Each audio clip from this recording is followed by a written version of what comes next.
and the Takada Award for Socio-Economic Betterment, as well as several honorary doctorates. Today, Professor Stallman will speak about the free software movement, which champions for freedom so that computer users can cooperate to control their own computing activities. Professor Stallman.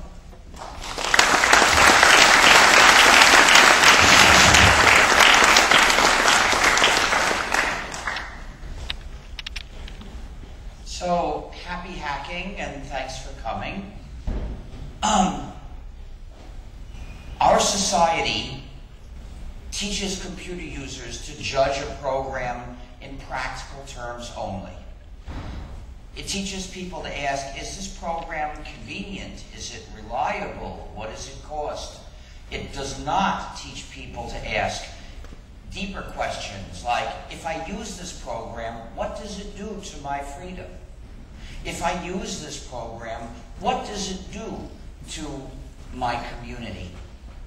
The free software movement is concerned with these deeper questions.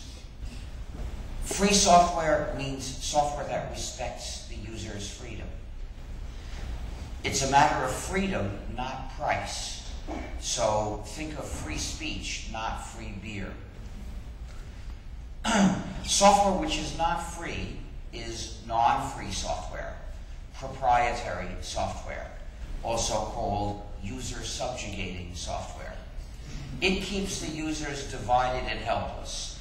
Divided because everyone is forbidden to share it with anyone else, typically, and helpless because the users don't have the source code, so they can't change the program at all. They can't even verify independently what it really does to them. And often, it's designed to do malicious things. But I say that free software respects the user's freedom. That's a very general thing to say. It's easy to say, I'm in favor of freedom if you don't get specific. Even Bush used to say that he was in favor of freedom, although Bush can't recognize freedom either before or after he crushes it. So I'd better say something more specific. A program is free software if you, the user, have the four essential freedoms. Freedom 0 is the freedom to run the program as you wish. Freedom 1 is the freedom to study the source code of the program and change it to make the program do what you wish. Freedom 2 is the freedom to help your neighbor. That's the freedom to make and distribute exact copies of the program to others when you wish. And freedom 3 is the freedom to contribute to your community. That's the freedom to make and distribute copies of your modified versions when you wish. If you have all four of these freedoms, then the program is free software. At least your copy is. Because sometimes certain copies are free software and others are released differently and they're not. So the program which gives you these four freedoms is free software because the social system of its distribution and use is an ethical system, one that respects the user's freedoms and the social solidarity of the community. But if one of these freedoms is missing or insufficient, then the program is proprietary software because the social system of its distribution and use is unethical. So, to develop and release a free program is a contribution to society. To develop and release a proprietary program is a power grab. It's an attack on society. It's not a contribution at all because the proprietary program is a social problem. It operates as a trap.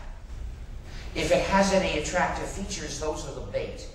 Attracting users to cede their freedom and betray their community in order to use the program. So, given the choice of developing a proprietary program or doing nothing, it's better if you do nothing. At least then you're not hurting people. And the goal of the free software movement is that all users have these freedoms. All software should be free so that all the users of software can be free. But why are these four freedoms essential? Why define free software this particular way? Each freedom is essential for a reason. There are many empty seats in the front, so please come and sit down. So, let me explain the reasons for each of the four freedoms. Freedom 2, the freedom to help your neighbor, the freedom to make exact copies of the program and distribute them when you wish, is essential on basic moral grounds, so you can live an upright, ethical life as a good member of your community. If you use a program without freedom 2, then you are in danger of falling into a moral dilemma. At any moment, it might happen. Whenever your friend sees the program and says, "That program is nice, could I have a copy?" In that moment, you will face a choice between two evils. One evil is to give your friend a copy and violate the license of the program. The other evil is to deny your friend a copy and comply with the license of the program. If you are in the dilemma, you ought to choose the lesser evil, which is to give your friend a copy and violate the license of the program. What makes this the lesser evil? Well, if you can't avoid doing wrong to somebody or other, it's better to do the wrong to somebody who deserves it because of evil actions of his own.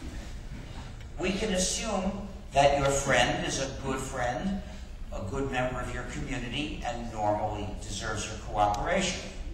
Of course, it's also possible that it's a jerk who asks for your cooperation, and then you'd be justified in saying no, but you might want to cooperate even with somebody who's a jerk. You know, you shouldn't always sink to the level of the other people you deal with. Sometimes you should cooperate even with people who are not so nice.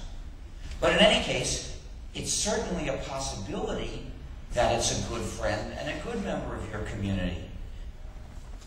By contrast, the developer of the proprietary program has deliberately attacked the social solidarity of your community. So, given the choice to do wrong to your friend or do wrong to the developer, better to do it to the developer. However, being the lesser evil does not make it good.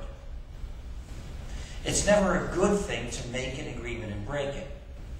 Not even when the agreement is an inherently evil one, as in this case, and keeping it is worse than breaking it.